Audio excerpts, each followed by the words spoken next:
आपको यहां तक पढ़ाया जा चुका था। DPSP, principal directives of state policy, principal directives of state policy, यहां तक बताए थे ना। लाइव वाले सब लोग बाबू गुड मॉर्निंग आप लोग को, जल्दी जल्दी बैठो लोग।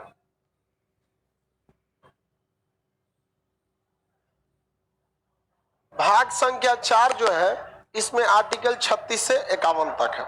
यहां तक हम आपको कल इंट्रोड्यूस किए थे और बताए भी थे। भाग 4 में राज्यों के नीति निदेशक तत्व की चर्चा है। नीति निदेशक तत्व को आयरलैंड के संविधान से लाया गया है। आयरलैंड ने इसे स्पेन के संविधान से लाया था। इसमें कई तरह की बातें हैं। बेसिकली ये समाज कल्याण की बात करता है। किसी भी जगह का कल्याण कीजिएगा तो आपको पैसे की जरूरत लगेगी। तो आर्टिकल 36 में क्या कहा गया है, परिभाषा दी गई है कि यह किस लिए, समाज कल्याण के लिए। किसके लिए? समाज कल्याण के लिए। समाज कल्याण के लिए या क्या करना चाहता है, तो सामाजिक एवं आर्थिक लोकतंत्र की स्थापना करना चाहता है। सामाजिक एवं आर्थिक लोकतंत्र यानी समाज में लोग सामाजिक रूप से एक जैसे रहे, पैसे के लिए भी लोग कैसे रहे, एक जैसे रहे। बहुत ज्यादा गरीबी और बहुत ज्यादा अमीर नहीं होना चाहिए। 37 में कहा गया है कि आप इसके लिए किसी भी तरह के न्यायालय यानी कोर्ट में नहीं जा सकते, अर्थात यह न्यायालय में वाद योग्य नहीं है। वाद मतलब डिस्कस योग्य नहीं है, या न्यायालय द्वारा इन्फोर्स नहीं किया जा सकता है, यानी प्रवर्तनीय नहीं है, प्रवर्तनीय नहीं है, इन्फोर्स नहीं कर सकते। इसका एक मंत्रालय होता है, इन्फोर्समेंट डिपार्टमेंट, प्रवर्तन निदेशालय, ईडी बोलते हैं लोग, सुनते होंगे ईडी का छापा पड़ गया, इन्फोर्समेंट डायरेक्टर वहां पे। तो क्या न्यायालय द्वारा ये प्रवर्तनीय है? नहीं है। लाइव वाले सब लोग बताएं, ये क्या ये न्यायालय द्वारा प्रवर्तनीय है? नहीं है। न्यायालय में ये बाध्य योग्य नहीं है, ना ही वाद विवाद कर सकते हैं, ना प्रवर्तनीय कर सकते हैं, ना ही इस मैटर पे कहा जा सकते हैं, न्यायालय में जा सकते हैं।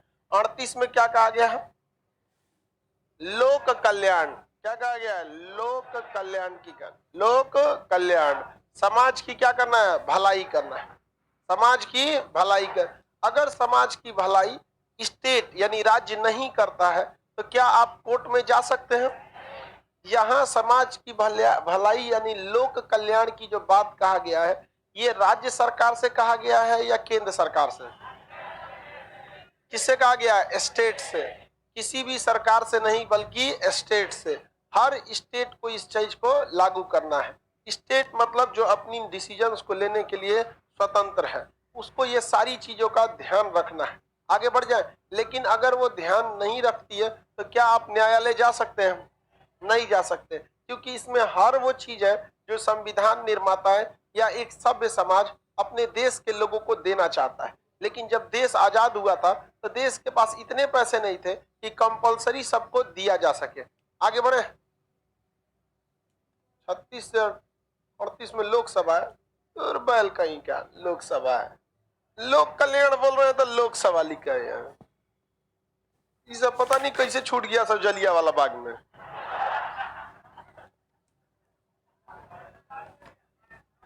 ये सबको कहाँ रहना चाहिए था, वहां पे चल जाता सब, छूट गया सब ये सब। आगे बढ़ते हैं, आर्टिकल नंबर कितना है, 39, 39, 39।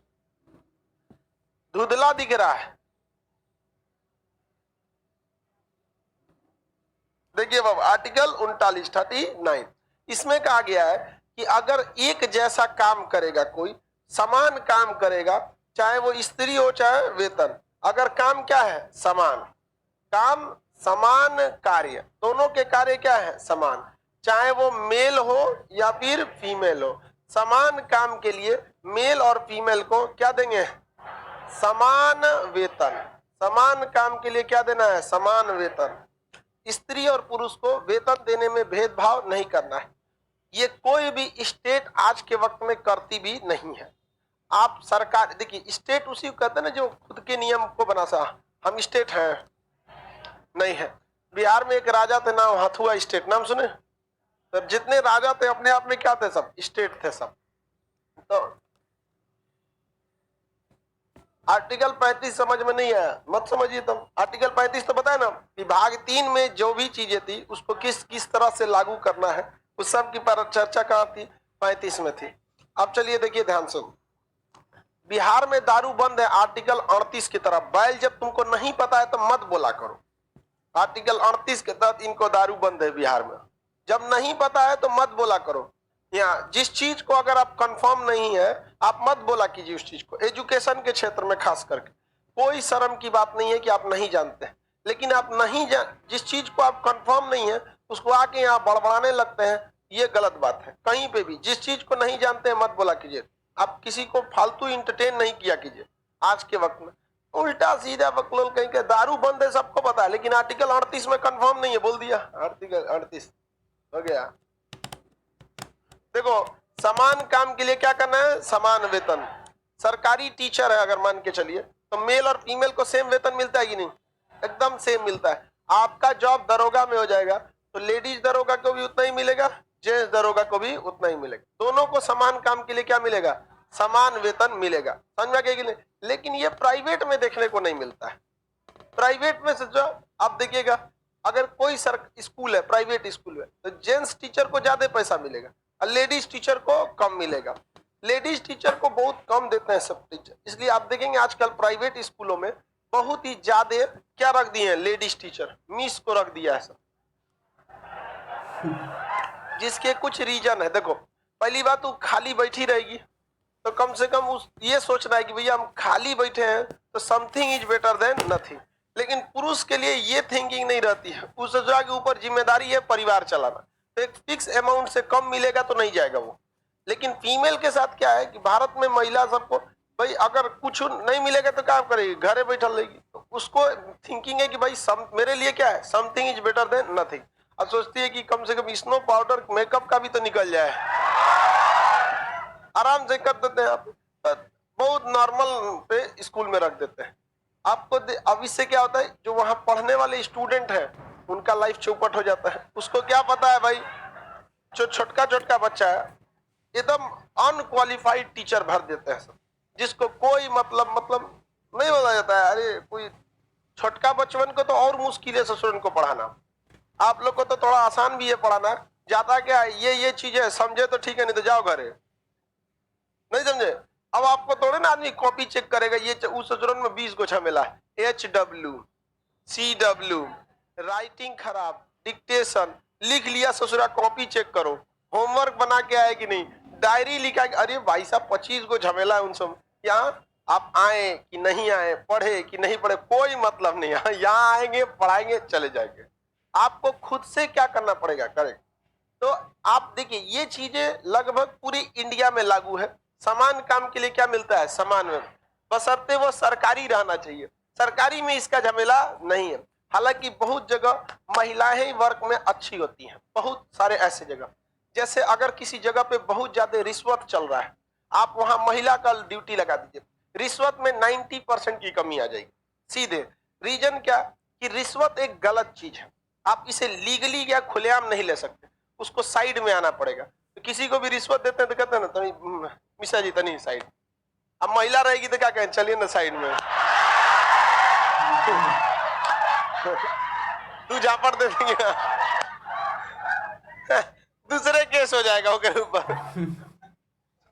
ये चीज महिलाओं में ये होता है। दूसरा, महिलाएं जो होती हैं वो आपस में भले गपशप कर लेती हैं, लेकिन वर्क टाइम पर वो पुरुषों के साथ जल्दी नहीं गपशप करती। और आप लोग को भी जब जॉब लगेगा तो ज्यादा एकदम घुलना मिलना नहीं है, जिस भी डिपार्टमेंट में जाइए। फिर ये मिसयूज होने लगता है फिर इसका। उससे एक अपना प्रोफेशनली जो काम कर रहे हैं, जो सीनियर है गुड मॉर्निंग, जो जूनियर है उसको हेल्प कीजिए, काम से काम मतलब रखिए, खत्म कीजिए आप गर्ल्स सब के लिए। तो जो फीमेल होती हैं उनको देखिएगा ज्यादा गपशप में नहीं रहेंगे। सरकारी स्कूल में आप पढ़े होंगे, हम लोग भी सरकारी स्कूल में पढ़े थे, आधा मास्टर तो ससुरा राजनीति का बतियाता था सर, फलाना पार्टी की सरकार ऐसी है, ये ऐसी है। मन करता था बड़का ईंटा नीचुआ गिरा देखो पढ़िए पे, ससुरा पढ़ाने आया, पढ़ाओ ना यहाँ पे, घरे जाके बतियो। एक तो 10 बजे के क्लास में 11 बजे आएगा सब, 5 बजे छुट्टी होने का 2 बजे चल जाएगा, वो में से बैठ के राजनीति बतियाएगा सब। समझ में कि नहीं, सरकारी मास्टरों समझ में आ जाता है, कान में इतना बड़ा बड़ा बाल रहेगा जो टाइप का, मतलब रद्द कर देगा। लेकिन फिर भी जहां भी सरकारी डिपार्टमेंट है, जो फुली स्टेट है, जो फुली अपने आप में क्या है स्टेट, वहां कम से कम इस मामले में भेदभाव नहीं होता है। मेल और फीमेल के सैलरी में आप कभी नहीं देखेंगे कि जो स्टेट वाला है वो भेदभाव करे। जैसे या कोई बड़ी कंपनी है वो भी भेदभाव नहीं करती, जैसे टाटा हो गया, TCS company, Tata consultancy, Reliance हो गया, महिंद्रा हो गया, ये बड़ी बड़ी कंपनियां ये भी भेदभाव नहीं करती हैं मेल और फीमेल के लिए, या क्योंकि ये योग्यता देख के ही रखते हैं। समझ आ गया कि नहीं गया? लेकिन आज भी प्राइवेट सेक्टरों में इसका बहुत ज्यादा भेदभाव देखने को मिलता है। महिलाएं किसी भी काम को जल्दी समेटती हैं। जैसे आप किसी काम को जल्दी करना चाहते हैं, कोई ऑफिस वर्क है, आप उसको कोई पुरुष है उसको दे देंगे ऑफिस वर्क का, अगर उसको कुछ नहीं बोलिएगा तो उस जितना काम करेगा उससे ज्यादा महिला कर देती है। जिसके कुछ रीजन है, महिलाओं को ऑफिस के बाद घर को भी संभालना होता है, इसलिए उनके ऊपर प्रेशर रहता है कि जल्दी यहाँ का समेटो, फिर से क्या करना है घर पे करना। आप देख रहे हैं कि हर डिपार्टमेंट में लड़कियों को रिजर्वेशन क्यों दिया जा रहा है? क्योंकि जब लड़कियां गई हैं जॉब में तो इनका परफॉर्मेंस बहुत अच्छा रहा है, वर्क को हाईली इफिशियंसी के साथ की है। जहां मेंटल वर्क है और जहां फिजिकली शारीरिक वर्क है तो शारीरिक रूप से महिलाएं पुरुषों की अपेक्षा कमजोर होती है शारीरिक रूप से, तो वहां पर इतना फिजिकल वर्क में आगे नहीं है। लेकिन मेंटल वर्क आजकल तो सारा चीज क्या है, हाँ मेंटल है ज्यादातर देखिएगा आप लड़कियों को भी हर जगह क्या दिया जा रहा है रिजर्व। बिहार में बीपीएससी पास करेगी 50,000 रुपया क्या मिलेगा, 1 लाख कर दिया। पीटी में ही मतलब अब तुम फर्स्ट चांस में निकलता, हर जगह अलग अलग तरह के क्या दिए जाते हैं रिजर्वेशन दिए जाते हैं। समझ में आ गया कि नहीं आ गया? लेकिन एक तरह से देखिएगा, महिलाओं को अगर आप जॉब देंगे तो ये हकीकत है कि वो काम अच्छा से करेंगे। लेकिन एक चीज और भी है, महिलाओं को जॉब देने से ना रोजगार का दायरा भी थोड़ा सा सीमित हो जाता है। अब आप कहेंगे कि सर आप तो महिला के विरोधे में रहते हैं। नहीं, देखिए हम आपको एक डाटा दिखाते हैं। अगर मान के चलिए कोई मेल है, 500 मेल को आपने नौकरी दिया, कितने मेल को? 500 मेल को। इस 500 मेल में कम से कम 400 ऐसा मेल होगा जो बेरोजगार लड़की से शादी कर लेगा। कम से कम कितना? 400 बेरोजगार से क्या कर लेगा? शादी कर। 100 ऐसे होंगे जो नौकरी करने वाली से भी शादी करेंगे। इसका मतलब आपने 500 नौकरी निकाला, कितना निकाला? 500।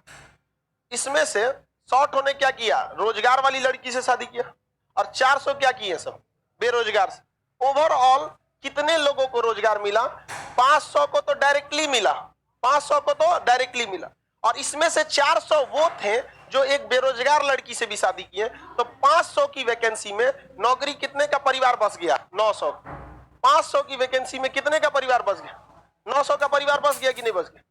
क्योंकि 500 में से 400 ऐसा होगा जो बेरोजगार लड़की शादी करे। लेकिन ठीक इसका उल्टा सोच के देखिए, अगर आप फीमेल को यही 500 नौकरियां फीमेल को दे देंगे, हम बेरोजगार से शादी करेंगे, इतना दिन गिर गया, अरे ओकरा से बियाह करेंगे, लात मारो ना ओकरा, कुंवारे बैठ जैतो, बेरोजगार से बियाह ना करेंगे। तो सेम वैकेंसी जहां मेल को कितना परिवार बसा सकते थे? 900, फीमेल में कितना बसा? 500। ये हम अपने मन से मन गढ़ंत नहीं कर रहे, आप अपने समाज में इस चीज को देखिए। देखते हैं कि नहीं देखते? हाँ तो करा देना लो करिए कि ठीक तो है। अगर वो लड़की का पूरा घर द्वार संभालेगा तो बेरोजगार से बियाह कर दिया जाएगा।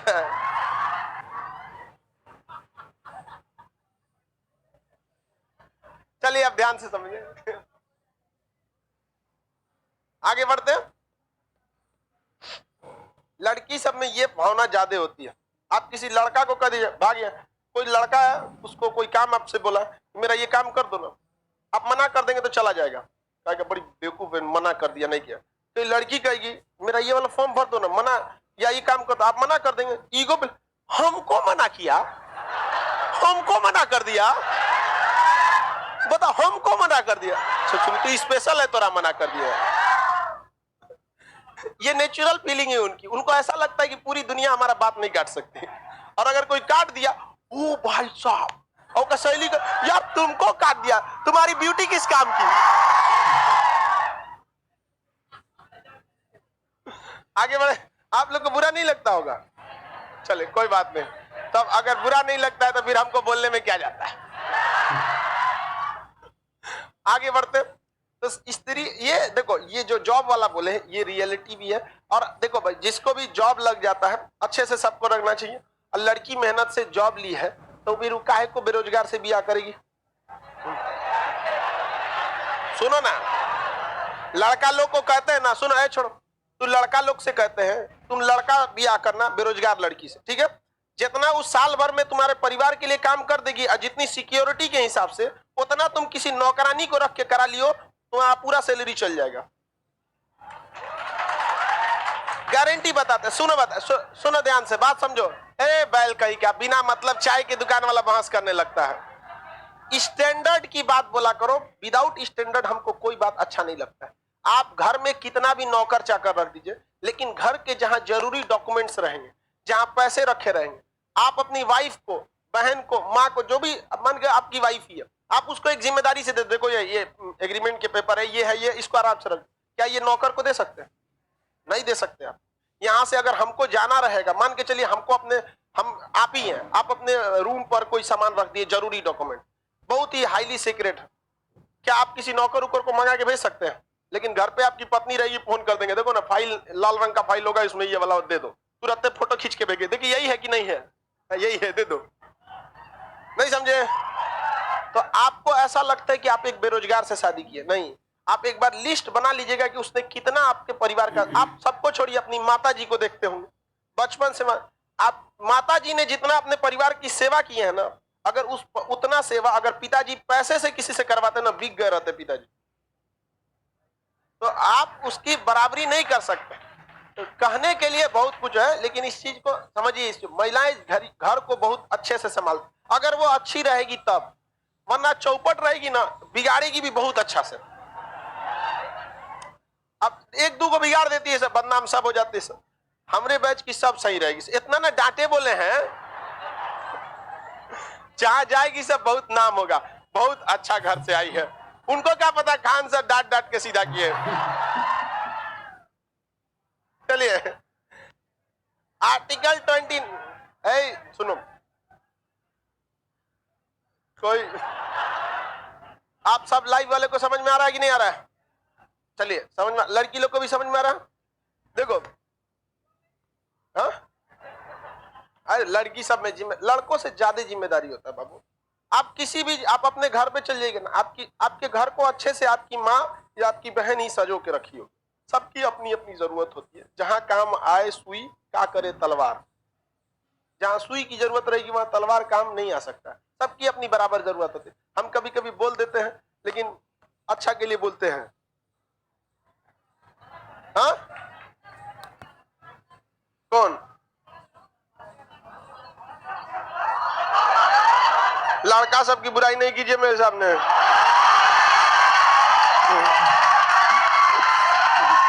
बेचारा लड़का सब विष्णु होता है, सब बेचारा, बेचारा लड़का सबका बेइज्जती करती है। चलो आप ध्यान से समझते हैं, आगे देखो।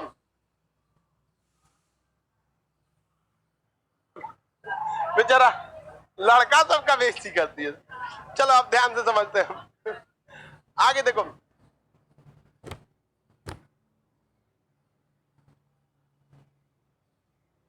चलो ध्यान से देखो। अब बिहार में एक आदमी, लोगों ने क्या कर दिया, केस कर दिया।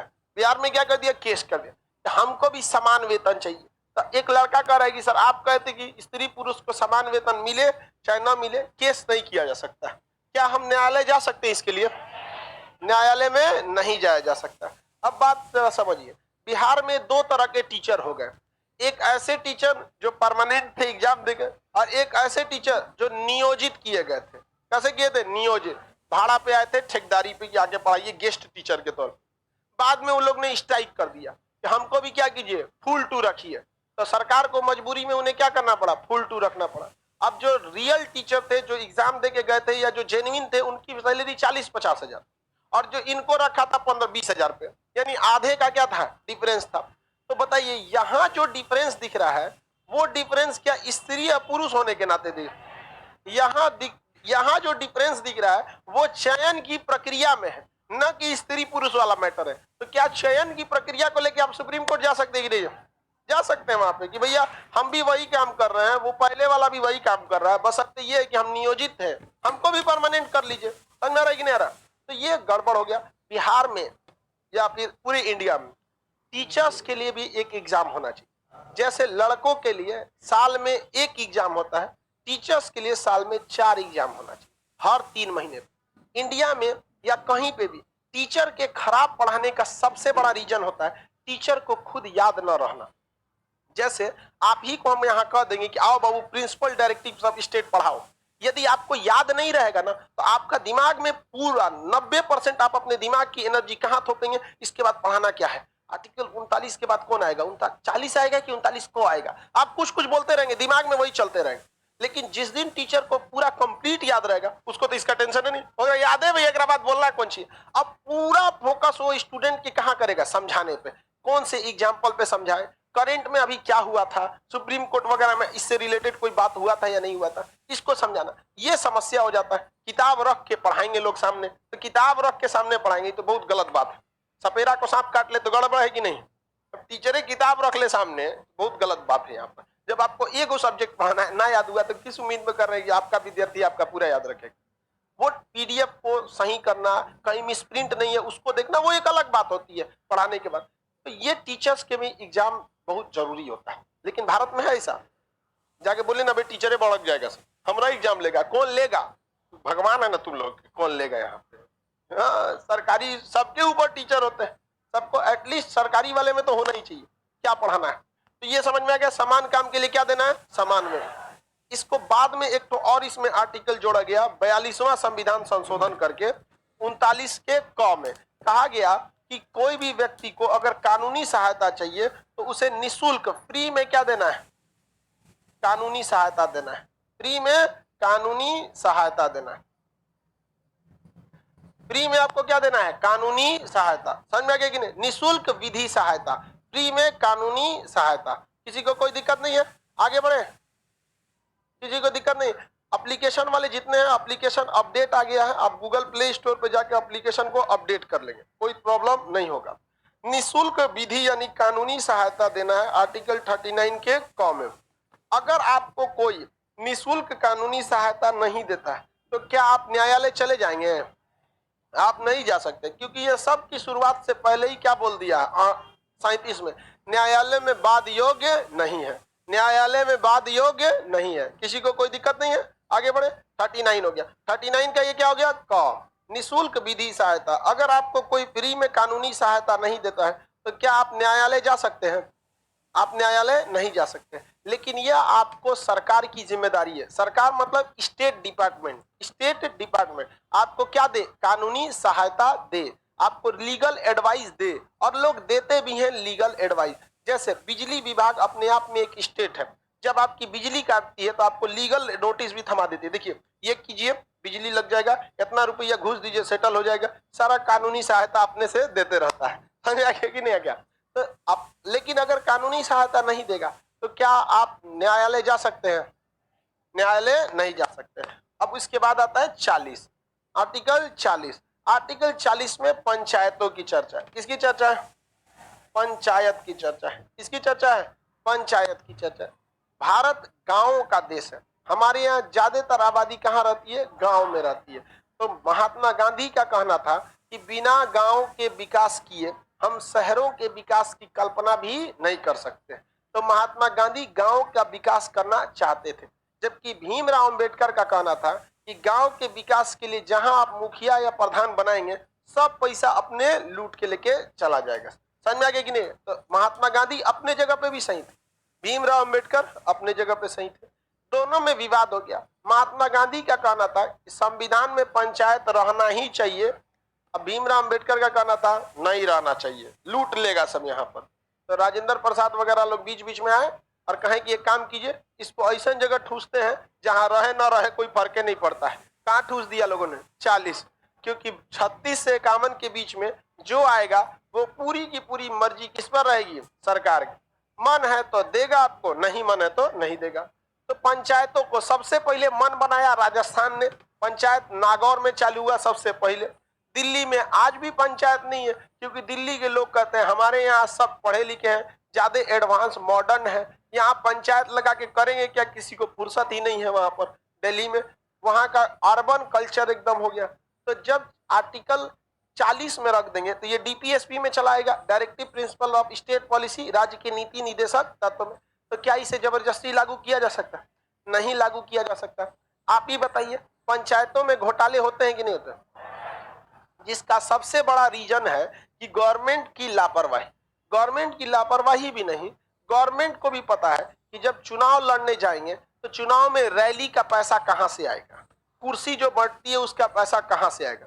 एक विधायक गांव में घूमने निकलता है, सब आदमी विधायक की बेटी के बियाह करना है, 500 रुपया थमा देगा, 500 में बेटी के बियाह हो जाएगा। इतना तो दूल्हा का परछावना में लग जाएगा। दूल्हों को मुंह दिखाई लगता है क्या बकलो, दूल्हा का काम मुंह दिखाई लगता है। ओकर मुंहे को नहीं लायक रहता है कि मुंह दिखाई लगे। बेचारा को 10 घंटा पहले से तैयार करके रखे रहता है, तो बेचारा बिलार के ऐसा हो जाता है थक के। जब तक बारात पहुंचता है उसका सब मेकअप झड़ जाता है, गाड़ी में थक जाता है। अरे भाई थक गए, दूल्हा को मुंह दिखाई मांग रहा है। हाँ, देहात में तो द्वार पे घुसती है तो लोढ़ा से परछावन करती है, ऐसे देखेंगे नहीं, लोढ़ा चाहे मूसर लेके। समझिए ध्यान से, पंचायत इसका रीजन समझिए। गांव में लोग को मतलब क्या है, सरकार को भी पैसे चाहिए। विदाउट करप्शन आपको इलेक्शन में बहुत दिक्कत आएगा। तो ये दोनों आपस में पैरेलल चलता है, विदाउट करप्शन नो इलेक्शन। समझ में आ गया कि नहीं? जरूरी है, उतना खर्चा लीगली कहां से आएगा? एक मुखिया 20 लाख रुपया खर्चा करेगा, कम से कम 30 लाख 20 लाख खर्चा करे हरिश्चंद्र बनने के लिए, कहीं ना कहीं से लाएगा। तो इसमें बीच का रास्ता गवर्नमेंट को निकालना चाहिए। गवर्नमेंट जब भी कोई काम को कराए तो ठेका जब दे तो पूरा एस्टिमेट दे कि अगर घर बनना है तो छड़ टाटा या जिंदल का ही लगेगा। अगर बिहार में नल जल योजना से टोटी लगेगा तो सरकार कहती है टोटी लगाओ। अब उससे टैप जो पानी वाला टोटी होता है वो 20 रुपया से शुरू होकर 2000 तक का आता है। समझ में आ गया कि उससे जो प्लास्टिक वाला लगा देगा, लगाने का लगा दिया, 3 बार आदमी उठेगा तो उसका मुंह ऊपर हो जाएगा ऐसे। नहीं, अच्छा लगाओ, अच्छा क्वालिटी का। रेलवे देखते हैं ऐसा टोटी लगाता है, ऐसा दरवाजा कि ओकरा ऊपर चढ़ जाइएगा तो नहीं टूटेगा उसका। रेलवे का पहला काम है ऐसा लोहा लाओ, भैंस लड़ जाए, भैंस टूट जाए, टोटी नहीं टूटना चाहिए। तो सरकार को क्या करना चाहिए, एक फिक्स बताना चाहिए कि जब आप पाइप लगाइएगा तो किस कंपनी का पाइप होना चाहिए। 3-4 कंपनी बता दे, इसी कंपनी का क्या होना चाहिए, पाइप होना चाहिए, उसी कंपनी का टोटी होना चाहिए। जिस कंपनी का जो चीज लगा, पानी टंकी रखना है, कोनो रख दे रहा है, कोनो दिन में देखते बढ़ई से ठोकवा के लकड़ी के मत रख दे सब। तो यहाँ गवर्नमेंट की गलती है, जो भी काम कराए प्रॉपर लिस्ट बनाए, और इसमें घोटाले भी नहीं हो सकते क्योंकि अच्छी कंपनियां ही अच्छे प्रोडक्ट बनाती हैं और अच्छी कंपनी अपने प्रोडक्ट्स का पूरे तरीके से ऑडिट करती है। वहां रिकॉर्ड मिल जाएगा कि किस आदमी ने किसको खरीदा है। अब मान के चलिए मुखिया जी कहे कि हम जगुआर का नल लगाए हैं, सबसे महंगा आता है जगुआर का नल, जगुआर का नल लगाए हैं 20 को। तो सरकार को ऑडिट करने के लिए आपके जिला में जगुआर का 20 गो नल आपके नाम पे बिलिंग हुआ है कि नहीं, अगर हुआ है तो ठीक है। अब बड़ी कंपनियां ऑनलाइन ही करती हैं, तो इसमें गवर्नमेंट को करना चाहिए ये व्यवस्था। सड़क बन रहा है तो प्रॉपर जांच रहे कि इस कंपनी का सीमेंट मिला सकते हैं, और एट रैंडम किसी भी जगह पे सड़क का छेद करके उसको निकाल के अब फॉरेंसिक जांच किया जाए कि कितनी क्वालिटी का सीमेंट वगैरह मिला है। लेकिन जब इतना करने लगेगा लोग तो सरकार को चुनाव कहां से लड़ना होगा, ये सब चीज का झमेला है। तो पंचायतों को कहां रखा गया, 40 पंचायतों को कहां रखा गया, 40 में। क्या जबरदस्ती से लागू कर सकते हैं? हाँ नहीं, लेकिन 1993 में संशोधन कर दिया गया। 1993 1993 संविधान में क्या कर दिया गया, संशोधन, और संशोधन करके पंचायतों को लीगल कर दिया गया और इसको उठा के भेज दिया गया 243 के क में। कहाँ भेज दिया, 243 के क। अब आप बताइए 36 से 51 जो है यही ना नीति निदेशक तत्व है। अगर इससे पहले या बाद में गया तो न्यायालय जा सकते हैं कि नहीं? अभी पंचायत कहाँ जा सकते हैं, न्यायालय जा सकते हैं। किसी को कोई दिक्कत है? पहले जा सकते थे, अभी क्या कर सकते हैं, जा सकते हैं। अभी बिहार में पंचायतों का क्या चल रहा है, चुनाव चल रहा है, किसी को दिक्कत नहीं है। आगे बढ़े। 41 में क्या पंचायत। बताइए अब principal directive of state policy किस देश से आया है? आयरलैंड। कहां से आया? आयरलैंड। आयरलैंड से आया। एक बहुत ही बड़े राजनीतिक शास्त्र के विद्वान थे केटी शाह, नाम था केटी शाह। इन्होंने कहा था कि नीति निर्देशक तत्व एक चेक के समान है जिस पर पैसे का भुगतान बैंक अपनी इच्छा से करेगा। हकीकत भी है। डीपीएसबी यानी directly principal of state policy एक चेक के समान है जिस पर उस सरकार का मन है तो आपको देगा, सरकार का मन नहीं है तो आपको नहीं देगा, है कि नहीं? तो किसने इसकी तुलना एक चेक से किया? केटी शाह। किसने किया? केटी शाह ने। आगे बढ़े। 36 में परिभाषा, 37 में न्यायालय नहीं जा सके, 38 में लोक कल्याण, 39 मेल फीमेल को समान वेतन, 39 का निशुल्क कानूनी सहायता या निशुल्क विधि सहायता, 40 में पंचायत, 40 में पंचायत, 41 देखते हैं। देखिए कुछ दशाओं में सम कंडीशंस, कुछ दशाओं में क्या प्राप्त करना है? सरकारी सहायता। सरकारी सहायता ये हर कंडीशन में नहीं मिलेगा, कुछ स्पेशल कंडीशन में जब सरकार आपको क्या करेगी? सहायता देगी। जैसे कोई बहुत गरीब है तो उसे राशन कार्ड पर राशन दे देना, कोई बूढ़ा हो गया है और बाल बच्चे नहीं पूछ रहे हैं तो 500 रुपया महीना या 2 महीने पैसे करके उसे वृद्धा पेंशन मिल जाता है। अगर कोई विधवा हो गई है, गरीब है, कोई नहीं पूछ रहा है तो विधवा पेंशन मिल जाता है। इसके तहत कोई बहुत स्कूल चलाया जा सकता है प्रौढ़ शिक्षा के लिए ताकि बूढ़े लोग वहां जाके क्या कर सके? पढ़ाई कर सके। समझ में आ रहा है कि नहीं? तो ये सबको मिलेगा। कुछ दशाओं में आपको क्या मिलेगा? सरकारी सहायता। कुछ ऐसे कंडीशन है जैसे कोई विधवा, मान के चलिए कोई पैर से अपाहिज हो गया है तो उसको सरकार क्या दे सकती है? व्हील चेयर, वो चलने वाला कुर्सी वाला दे सकती है। तो ये सरकार कुछ दशाओं में आपको क्या देगी? सरकारी सहायता देगी। लेकिन इसके लिए भी आप कंपलसरी नहीं है, न्यायालय नहीं जा सकते। सरकार की इच्छा है तो आपको देगी, सरकार की इच्छा नहीं है तो आपको नहीं देगी। समझ में आ रहा है कि नहीं आ रहा है? लेकिन ये principal directive of state policy में हर स्टेट को इसका क्या रखना है? ध्यान रखना है। जैसे एयरपोर्ट, क्या एयरपोर्ट अपने आप में स्टेट है कि नहीं है?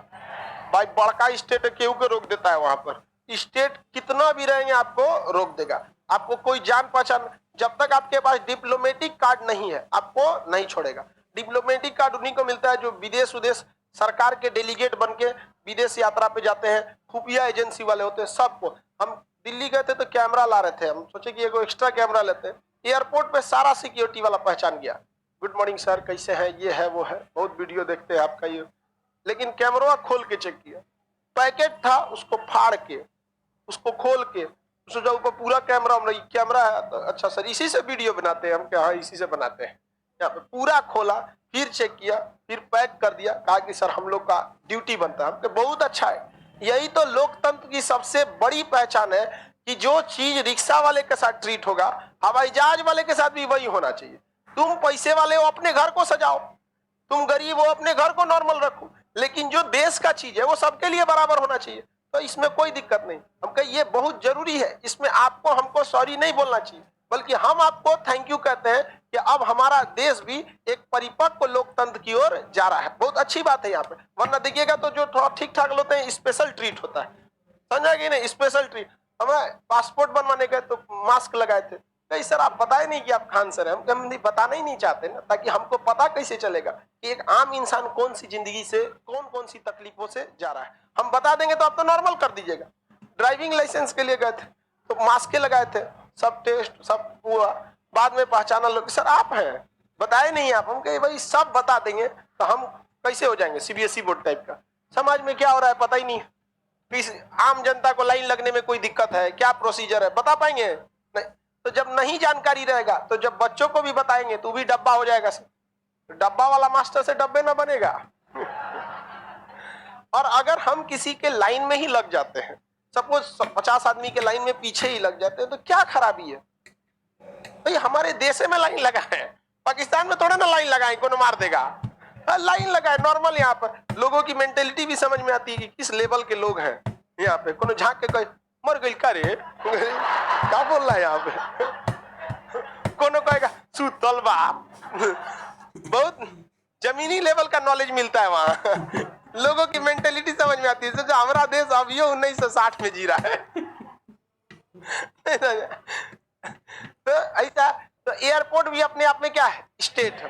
एयरपोर्ट भी अपने आप में स्टेट।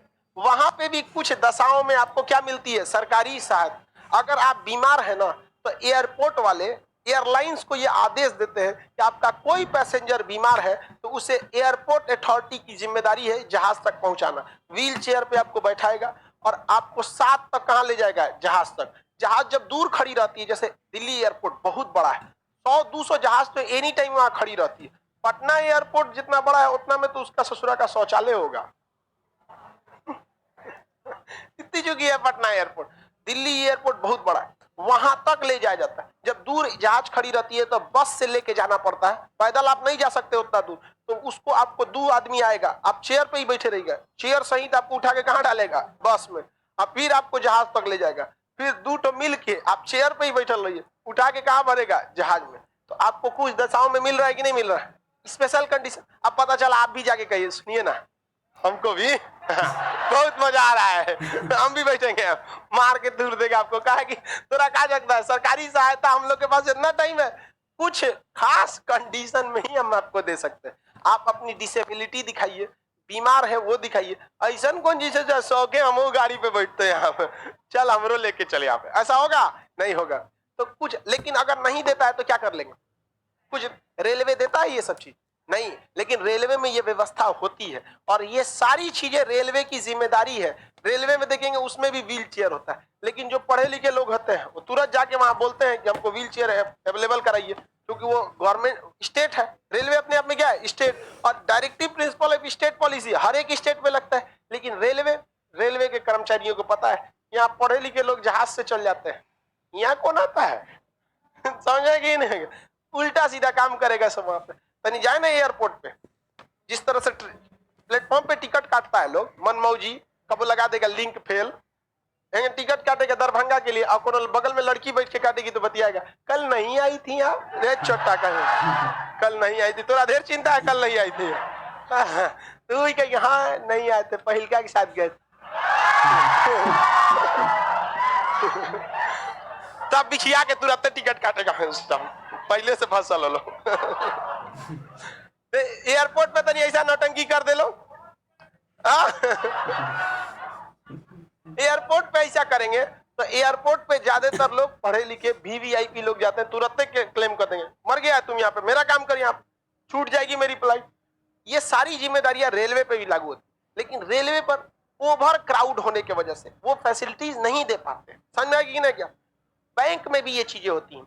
बैंक में अगर आप डिसेबल हैं तो आपको लाइन लगाने की जरूरत नहीं है, आप बैंक में पहुंच के चेयर पर बैठ जाइए आराम, वो आएंगे आपसे क्या कर लेंगे, साइन करा लेंगे। अब हम स्टेट बैंक में गए थे कुछ दिन पहले, टीचर्स डे के दिन स्टेट बैंक जो है हेड यहाँ पे बुलाया गया था हमको, तो वहां गए तो उन लोगों ने अपनी समस्या जब बताना चालू किया तो इतना हम लोग के ऊपर ओवर क्राउड है, इतना ओवर क्राउड है कि हम चाह के भी कस्टमर को क्या करें। और हमारे पास जो कस्टमर आता है वो अलग लेवल का आएगा, उसको अगर कह देंगे कि अंगूठा लगाना है तो वहां लिखा रहता है स्पष्ट दाहिना अंगूठा की बाया, वो कोनो मार देगा तो वही हम उनसे पूछे कि सर जैसे प्राइवेट बैंक है, आईसीआईसीआई है, एचडीएफसी है, एक्सिस है, यहाँ पे एक प्रीमियम फैसिलिटी मिलती है और स्टेट बैंक में ऐसा क्यों होता है। तो कहेंगे देखिए सारे लोग स्टेट बैंक में उंगली उठाते, लेकिन ये नहीं देखते हैं कि स्टेट बैंक में कौन चलाता है।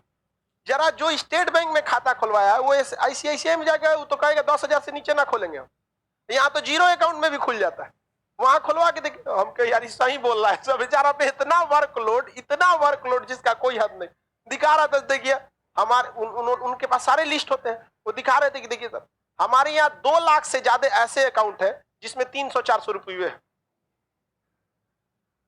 300-400 रुपया के लिए अकाउंट है। देश में गरीबी भी है इतना, तो बैंक भी तो है वहां पे, तो कहां से लोड करेगा। तो कहा कि सर सारी चीजें, लेकिन हम लोग के पास ओवर वर्क कंजम्पशन, पागल हो जाते हैं हम लोग यहाँ पर। आइए 200-400 रुपया अगर एचडीएफसी या आईसीआईसीआई में रखिए ना, माइनस में लेके चल जाएगा, गेट खोल शटर गिरा देगा भाई, आईसीआईसीआई में आता है। आगे बढ़े तो कुछ दशाओं में आपको क्या प्राप्त करना है, सरकारी सहायता, किसी को कोई दिक्कत नहीं। 42 में कहा है प्रसूति सहायता। कौन सा? प्रसूति सहायता तथा कार्य के लिए मनोचित दशा। मनोचित दशा समझ में आया कि नहीं आएगा? देखिए मनोचित दशा मतलब क्या होता है कि स्वास्थ्य के अनुसार काम देना। अगर कोई व्यक्ति है रेलवे ग्रुप डी में जॉब करता है, बहुत कठिन काम है ग्रुप डी का, मेहनत वाला काम ज्यादा है। अब उस बेचारे को टाइफाइड हो गया या कोई बीमारी पड़ गई, अब आप उसी को फील्ड वर्क में भेज के काम कराइएगा तो दिक्कत होगा कि नहीं? तो प्रिंसिपल डायरेक्टिव ऑफ स्टेट जो है, जो डीपीएसपी है, ये कहता है रेलवे डिपार्टमेंट को कि जो उस रेलवे स्टेशन पे जोनल अधिकारी बैठा है वो इस बात का ख्याल रखे कि अगर उसका कोई कर्मचारी बीमार है तो उसे हार्ड फिजिकल वर्क न दे, उसे स्टेशन पे ही कोई ड्यूटी उस समय के लिए अलॉट कर दे जब तक कि वो बीमार है। लेकिन नहीं करेगा तो क्या कर लेंगे? कुछ नहीं कर सकते, आप कुछ नहीं कर सकते। बिहार पुलिस में 2 डिपार्टमेंट है, एक जिला पुलिस है, एक रिजर्व पुलिस, जिसे बीएमपी कहते। बीएमपी की एक लड़की थी जो उसमें जॉब करती थी, सिपाही थी, उसको था डेंगू। वो अपने एसपी को लिख कर देती रह गई कि सर हमको डेंगू है, हमसे काम नहीं हो पा रहा है, हमको प्लीज बैरक में अलॉट कर दे या संतरी बना दे जहां हमारा कोई काम न रहे, हम बस पेपर वर्क करें, या हमको कहीं ऐसा जगह डाल दे जहां हमसे फिजिकल वर्क नहीं हो पा रहा है। 4 बार लिखी रिपोर्ट दी अपनी एसपी को, लेकिन कहे कि नहीं अभी बहुत सारा काम है, चुनाव ड्यूटी है, ये है, हमारे पास वर्कलोड ज्यादा है, तुम्ही लोग को तो करना रहेगा, हम नहीं दे सकेंगे। वो बेचारी मर गई वो बेचारी। लेकिन उसका कहना क्या गलत था? क्योंकि वो डीपीएसपी की मांग कर रही थी। राज्य के नीति निदेशक तत्व में आर्टिकल 42, उसको काम को क्या देना है? मनोचित दशा। अब बीएमपी बटालियन की महिलाएं भड़क गई, एसपी ऑफिस में तूर फाड़ कर दी। ठीक की भाई जिंदा रहेगी। अब आप खुद सोचिए, एक लड़की 3 बार 4 बार रिक्वेस्ट कर रही है और रिक्वेस्ट की पराकाष्ठा देखिए बेचारी मर गई। मतलब आप किस लिए है जी? थोड़ा इतना तो ध्यान दीजिए। बहाना, अब मान के चलिए आपको डाउट था कि कहीं बहाना कर रही है, आप उसका प्लेटलेट चेक करा लेते हैं, रिपोर्ट मांग लेते कि हाँ भाई तुम मेडिकल रिपोर्ट दे दो। अगर तुम वाकई डॉक्टर कह देगा कि नहीं भाई सीरियस प्रॉब्लम है, इसको छुट्टी देना पड़ेगा, लेकिन नहीं, सीनियर इज ऑलवेज करे, फोड़ फाड़ मचा दी थी सब। बाद में काफी मुश्किल से कॉम्प्रोमाइज हुआ मैटर वगैरह, तो ये सब भी गड़बड़ है। तो लेकिन आप न्यायालय जा नहीं सकते, मजबूरी है। और मजबूरी हो क्यों नहीं, अगर इसे आप छूटा छूट दे देते हैं मूल अधिकार का बहाना, कोनो के दांत में दर्द है नहीं जाएंगे, कान उखड़ल है नहीं जाएंगे, गर्दन में दर्द है नहीं जाएंगे, नींद आ रहा है नहीं, अरे सोचा तो नहीं, एक से एक नौटंकी करता है, तनी सा कुछ प्रॉब्लम रहेगा छुट्टी मार दो। देखते हैं कि नहीं देखते हैं? अक्सर छुट्टी होता है। हम इतने दिन से टीचिंग करियर में पढ़ा रहे हैं, आज तक पर्सनल छुट्टी नहीं लिए। जो मतलब त्योहारों पे जो छुट्टी दिए जाते हैं ना, दीपावली, दशहरा, छठ, ये सब बस इसी पे। जितना काम रहेगा हमको, हम इसी छुट्टी के बीच में शेड्यूल करके रखे रहते। हम ब्याह शादी में कर देंगे। तुम लोग को ब्याह शादी का ढेर चिंता रहता है।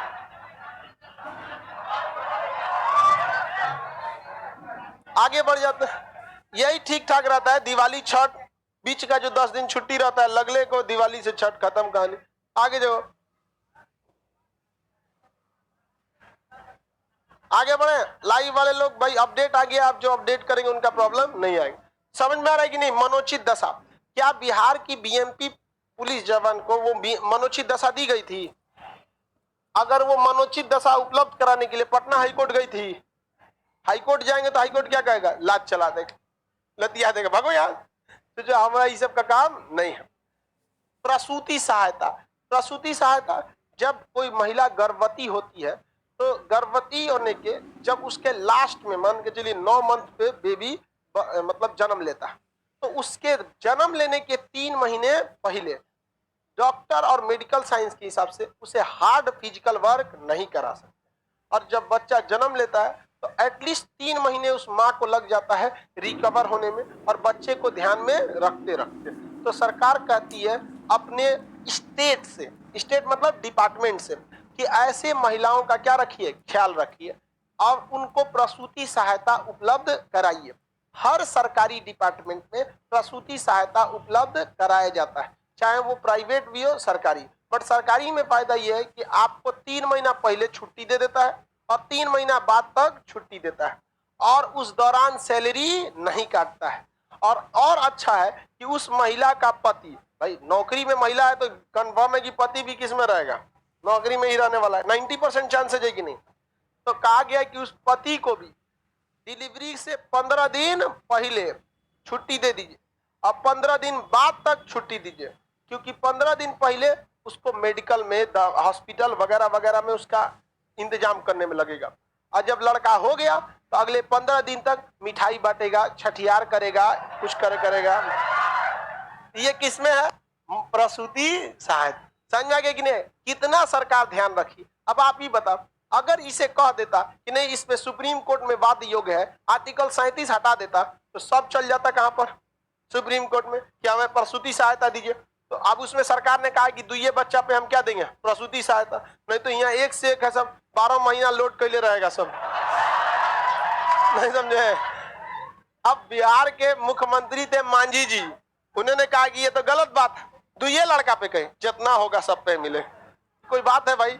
जितना होगा सब पे मिलेगा, उसको ड्यूटी करने दीजिए। तो हमेशा का हमेशा होकर लड़के होते रहेगा।